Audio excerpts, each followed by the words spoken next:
And now my interview with the on-field host for the Dust Devils and a man who's engaged in an epic struggle with Pat Larson for the title of nicest man in minor league baseball, Erik the Peanut Guy. Okay, I'm here with Erik the Peanut Guy, who you know from every single baseball podcast ever. I'm sorry. Well, I think there's 2 in Mongolia. Just got started, so they'll call you next week. Okay. The channel is called Food and Fitteds, right. And thank you for watching the videos and telling your wife about them. I love them. Since it's called Food and Fitteds, what are some foods you like to get when you get to be a visiting fan?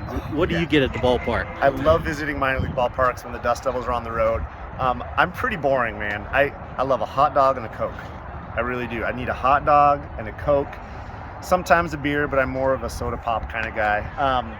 Except if I'm like on a long baseball road trip, after the 3rd or 4th day of hot dogs and Cokes, it might get a little too much. So I might look for, I like chicken strips.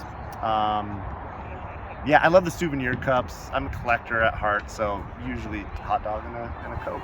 So you have your basics, you know. Exactly. You walk around and see something that's different. Do you get the urge to go, oh, I've never heard of that, elote dog? Yeah, exactly. No, I like the unique and distinct things at the different ballparks.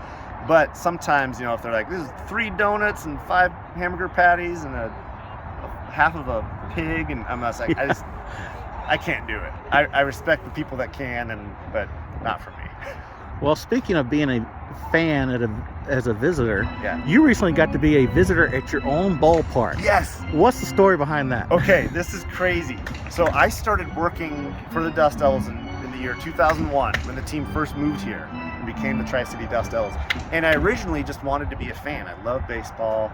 I was playing high school baseball at the time, so I was excited.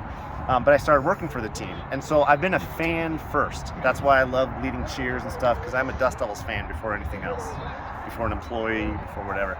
And so last week, the Dust Devils were scheduled to play on the road in Eugene against the Emeralds. But as a lot of people know, the Eugene Emeralds share the same ballpark as the University of Oregon baseball program. And the University of Oregon baseball program made it to the super regional round in the college playoffs. And so it's their ballpark that the Emeralds, use. And so the Emeralds had nowhere to play. I guess they looked around for other places to play, but because we were their opponent and we have exclusive rights basically to Giesa Stadium here, they moved the series up here. And it was too late to kind of plan things.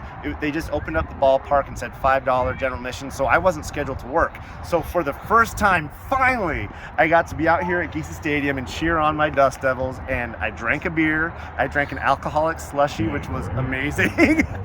Because during the games, I like different kind of beers and alcoholic beverages, but I obviously can't drink it when I'm working, so that was a treat.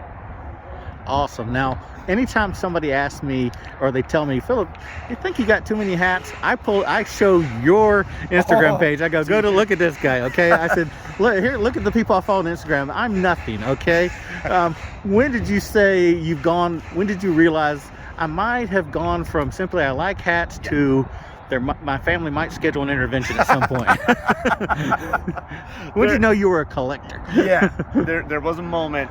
So I just moved back to the Tri-Cities about 1.5 years ago, and my wife and I got married about 9 months ago, and we moved into a new house that we're renting. It's a great place, and I was hanging up all my hats. I have about 400 minor league hats only now. I have a bunch more major league too, but 400 minor leagues.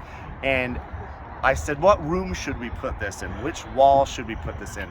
And then our biggest room in the house is our living room, and my minor league hats take up 4 walls in the living room.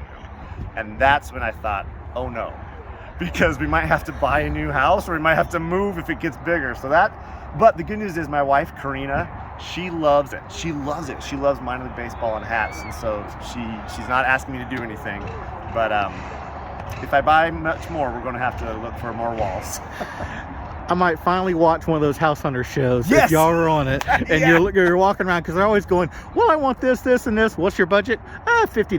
But y'all come on there and be like, okay, well, we can put the minor league hats in this room. Major leagues in that room. What I might need to do is get some of those rolling bookshelves like libraries have, where you just crank, like university libraries, just have it display like that. But I love you, man. I love what you do, and I love your hat collection too. Thank you, Eric. I posted this on my Instagram a couple years ago. It was just my hats from Washington State and how much it was such a hidden gem up here. And every time I come up here, it's awesome. And you know, you're a big draw here. You're world famous in minor league baseball. So well, thank you. You're the kind of guy. I mean, you encapsulate minor league baseball fandom, and we love having you here. Anytime you want to come up, man. Seriously. thank you.